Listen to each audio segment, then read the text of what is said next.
Nós temos um tablet, cada linha tem um tablet, onde nós acompanhamos o dia a dia da nossa produção, a quantidade que nós já fizemos, a quantidade de refúgio que foi feita do serviço que a gente está produzindo.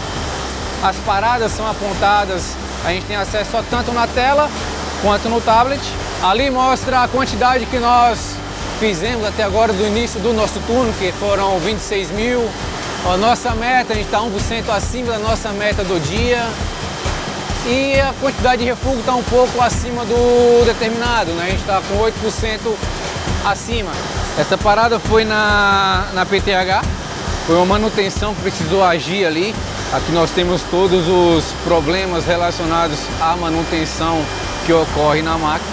Nós vamos descrever o problema que aconteceu. Eu vou salvar. O operador de máquina ele passa a ter um feedback daquilo que ele está fazendo.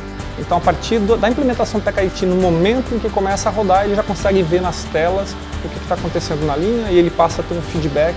Ele usa esse feedback justamente para implementar uma ação de melhoria no processo.